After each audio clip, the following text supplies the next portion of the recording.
नमस्कार मित्रों, स्वागत है आप सभी का आज की इस बेहद ही ज्ञानवर्धक वीडियो में। दोस्तों, धनतेरस के दिन हमें क्या करना चाहिए, कैसा दीप दान करना चाहिए और हमें अपने जीवन में उन्नति के लिए, तरक्की के लिए इस दिन क्या खरीदना चाहिए कि माता लक्ष्मी की कृपा हमारे ऊपर हो सके और हमारे जीवन में धन धान्य सुख संपदा, सुख समृद्धि, सुख संपदा में वृद्धि होती रहे। पूरे वर्ष भर हमें धन की कमी ना रहे, जीवन में कभी भी आर्थिक परेशानियों से हमें जूझना ना पड़े। तो प्रिय मित्रों, धनतेरस के दिन हमें क्या करना है आइए जानते हैं। लेकिन उससे पहले आप सभी से प्रार्थना है, निवेदन है कि वीडियो को लाइक जरूर करें। वीडियो को लाइक करके चैनल को भी सब्सक्राइब कर लें, जिससे आपको इसी तरह की ज्ञानवर्धक जानकारियां मिलती रहें।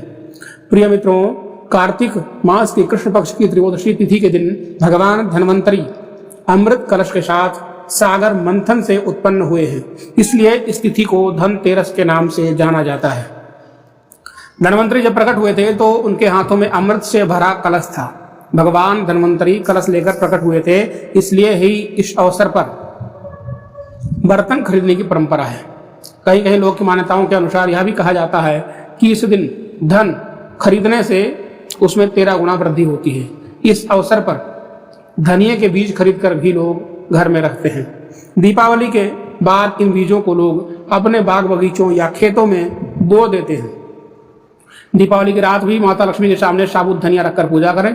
अगले दिन प्रातः साबुत धनिया को गमले में या बाग में बिखेर दें। माना जाता है कि धनिया से हरा भरा स्वस्थ पौधा निकल आता है तो आपकी आर्थिक स्थिति उत्तम होती है।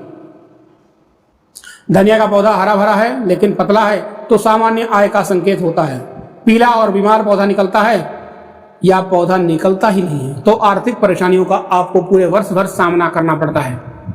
धनतेरस के दिन चांदी खरीदने की भी प्रथा है। अगर संभव ना हो तो कोई चांदी का बर्तन जरूर खरीदें। इसके पीछे यह भी कारण माना जाता है कि चंद्रमा चांदी का प्रतीक है, जो शीतलता प्रदान करता है और मन में संतोष रूपी धन का वास होता है। संतोष को सबसे बड़ा धन कहा गया है। जिसके पास संतोष है वह स्वस्थ है, सुखी है और वही सबसे बड़ा धनवान है। भगवान धन्वंतरी जो चिकित्सा के देवता भी हैं, भगवान धन्वंतरी जो चिकित्सा के देवता भी हैं, उनसे स्वास्थ्य और सेहत की कामना के लिए संतोष रूपी धन से बड़ा कोई धन नहीं है।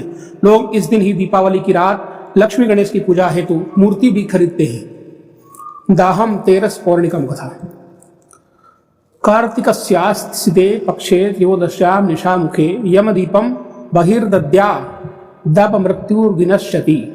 धनतेरस की शाम घर के बाहर मुख्य द्वार पर आंगन में रंगोली बनाकर दीप जलाने की प्रथा भी है। इस प्रथा के पीछे एक लोक कथा है। कथा के अनुसार किसी समय एक राजा थे जिनका नाम हेम था। देव कृपा से उन्हें पुत्र रत्न की प्राप्ति हुई। ज्योतिषियों ने जब बालक की कुंडली बनाई तो पता चला बालक का विवाह जिस दिन होगा उसके ठीक 4 दिन बाद वह मृत्यु को प्राप्त होगा। राजा इस बात को जानकर बहुत ही दुखी हुआ और राजकुमार को ऐसी जगह पर भेज दिया जहां किसी स्त्री की परछाई भी ना पड़े। दैव योग से एक दिन एक राजकुमारी उधर से गुजरी और दोनों एक दूसरे को देखकर मोहित हो गए और उन्होंने गंधर्व विवाह कर लिया। विवाह के पश्चात विधि का विधान सामने आया और विवाह के 4 दिन बाद यमदूत उस राजकुमार के प्राण लेने आ पहुंचे। जब यमदूत राजकुमार के प्राण ले जा रहे थे उस वक्त नवविवाहिता उसकी पत्नी का विलाप सुनकर उनका हृदय भी द्रवित हो उठा, परंतु विधि के विधान के अनुसार उन्हें अपना कार्य करना पड़ा।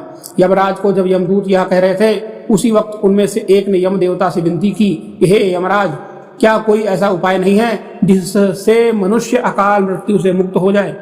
दूत के इस प्रकार अनुरोध करने से यम देवता बोले, हे दूत, अकाल मृत्यु तो कर्म की गति है, इससे मुक्ति का एक ही आसान तरीका है, मैं तुम्हें बताता हूँ, सुनो। कार्तिक कृष्ण पक्ष की त्रयोदशी की रात्रि में जो प्राणी मेरे नाम से पूजन करके दीप माला दक्षिण दिशा की ओर भेंट करता है उसे अकाल मृत्यु का भय नहीं रहता। यही कारण है कि लोग इस दिन घर के बाहर दक्षिण दिशा की ओर दीप जलाकर रखते हैं।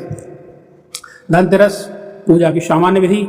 इस दिन लक्ष्मी गणेश और धन्वंतरी की पूजन का भी विशेष महत्व है। धनतेरस पर धन्वंतरी और लक्ष्मी गणेश की पूजा करने से सबसे पहले लकड़ी का पाटा लें, उस पर स्वास्तिक का निशान बना लें। इसके बाद इस पर एक तेल का दिया जलाकर रख दें। दिए को किसी चीज से ढक दें जिससे कि आसपास दीपक बुझे ना हवा से। इसके बाद 3 बार गंगा जल छिड़कें। इसके बाद दीपक पर रोली का तिलक लगाएं, 7 चावल का भी तिलक लगाएं। इसके बाद दीपक में थोड़ी सी मिठाई डालकर मीठे का भोग लगाएं। फिर दीपक में 1 रुपया रखें, रुपया चढ़ाकर देवी लक्ष्मी और गणेश जी को अर्पण करें। इसके बाद दीपक को प्रणाम करें और आशीर्वाद लें। परिवार के लोगों से भी आशीर्वाद लेने को कहें। इसके बाद यह दिया अपने घर के मुख्य द्वार पर रख दें। ध्यान रखें कि यह दिया दक्षिण दिशा की ओर रखा हो। यम दीपदान विधि। यम दीपदान विधि से नित्य पूजा की थाली में घिसा हुआ चंदन, पुष्प, हल्दी, कुमकुम, अक्षत, चावल इत्यादि पूजा सामग्री होनी चाहिए। साथ में ही आचमन के लिए ताम्र पात्र, आचमनी वस्तुएं भी आवश्यक होती है। यम दीपदान करने के लिए हल्दी मिलाकर गुथे हुए आटे से बने दीप का उपयोग करते हैं। यम दीपदान प्रदोष काल में करना चाहिए। इसके लिए मिट्टी का एक बड़ा दीपक लें, उसे स्वच्छ जल से धो लें। तदुपरांत स्वच्छ रुई लेकर 2 लंबी बत्तियां बना लें। उन्हें दीपक में एक दूसरे पर आड़ी इस प्रकार रखें कि दीपक के बाहर बत्तियों के 4 मुख दिखाई दें। अब उसे तिल के तेल से भर दें, साथ में उसमें कुछ काले तिल के दाने भी डाल दें। प्रदोष काल में इस प्रकार तैयार किए दीपक का रोली अक्षत पुष्प से पूजन करें। उसके पश्चात घर के मुख्य द्वार दरवाजे के बाहर थोड़ी सी खीर अथवा गेहूं की ढेरी बनाकर उसके ऊपर दीपक को रखना है। दीपक को रखने से पहले प्रज्वलित कर लें और दक्षिण दिशा की ओर मुख करके निम्नलिखित मंत्र का उच्चारण करें। 4 मुख का दीपक खील के ऊपर रख दें। ढेरी बना करके चावल रखें या खील रखें या गेहूं रखें। मृत्यु नाम पास दंडाभ्याम कालेन च मया सह त्रयोदश्याम दीपदानात् सूर्यजः प्रीयतामिति। अर्थात त्रयोदशी को दीपदान करने से मृत्यु, पास, दंड, काल और लक्ष्मी के साथ सूर्य नंदन यम प्रसन्न हो। उक्त मंत्र के उच्चारण के पश्चात हाथ में पुष्प लेकर निम्नलिखित मंत्र का उच्चारण करते हुए यमदेव को दक्षिण दिशा में नमस्कार करें। धनतेरस की पूजा का मुहूर्त। प्रिय मित्रों, धनत्रयोदशी धनतेरस के दौरान लक्ष्मी पूजा प्रदोष काल के दौरान किया जाना चाहिए, जो कि सूर्यास्त के बाद प्रारंभ होता है और लगभग 2 घंटे 24 मिनट तक रहता है। प्रदोष काल में दीपदान व लक्ष्मी पूजन करना शुभ होता है।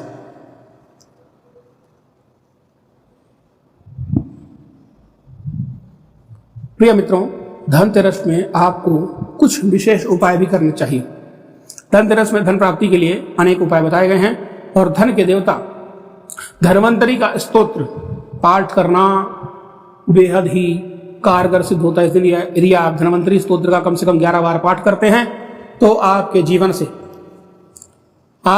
से रोग, क्लेश, कष्ट दूर होंगे। घर में धन की बरकत होगी, धन की वृद्धि होगी, व्यापार में लाभ होगा, जीवन में उन्नति होगी। ओम शंखम चक्रम जलौकाम दध दमृत घटम चारुदोभिर्चतुर्मी सूक्ष्म स्वच्छाति हृदयां सुख परिविलसन्मौलिमां भोज नेत्रम कालांभो दोज्ज्वलांगम कटि तट बिलसच्चारूपीतांबराढ्यां वंदे धन्वंतरिं तम निखिल गद वन प्रौढ़दावाग्नि लीलम। ओम नमो भगवते महासुदर्शनाय वासुदेवाय धन्वंतरये अमृत कलश हस्ताय सर्वभय विनाशाय सर्व रोग निवारणाय त्रिलोक पथाय त्रिलोकनाथाय श्री महाविष्णु स्वरूप श्री धन्वंतरि स्वरूप श्री श्री श्री औषध चक्र नारायणाय नमः। इस स्तोत्र को कम से कम 11 बार पाठ करें। पूर्ण भाव से भगवान धन्वंतरि जी का पूजन करें। घर में नई झाड़ू और सुपड़ा खरीद कर जरूर लाएं और उसका विधि विधान से पूजन कर लें। सायंकाल दीपदान प्रज्वलित करके अपने मकान दुकान को सुंदर सजाएं। दीपकों से माता लक्ष्मी को गुलाब के पुष्पों की माला पहनाएं और उन्हें सफेद मिठाई का भोग लगाएं। अपनी सामर्थ्य के अनुसार तांबे, पीतल, चांदी, ग्रह उपयोगी नवीन बर्तन या आभूषण क्रय जरूर करें। हल जुती हुई मिट्टी को दूध में भिगोकर उसमें सेमर की शाखा डालकर 3 बार अपने शरीर पर फेरें। धनतेरस के दिन सूखे धनिया के बीज खरीद कर घर में रखने से परिवार की धन संपदा में वृद्धि होती है। कुबेर देवता का पूजन करें। शुभ मुहूर्त में अपने व्यवसायिक प्रतिष्ठान में नई गद्दी बिछाएं। सायंकाल पश्चात 13 दीपक जलाकर तिजोरी में भगवान कुबेर धन के देवता का पूजन करें। मृत्यु के देवता यमराज के निमित्त दीपदान करें। तीरस के सायंकाल किसी पात्र में तिल के तेल से युक्त दीपक प्रज्वलित करें। पश्चात गंध पुष्प अक्षत पूजन कर दक्षिण दिशा की ओर मुख करके यम से निम्न प्रार्थना करें। मृत्यु नाम दंडपाशाभ्याम कालेन स्या महासह त्रयोदश्याम दीपदानात् सूर्यजाम प्रियताम मम। अब उन दीपकों से यम की प्रसन्नता के लिए सार्वजनिक स्थलों को प्रकाशित करें।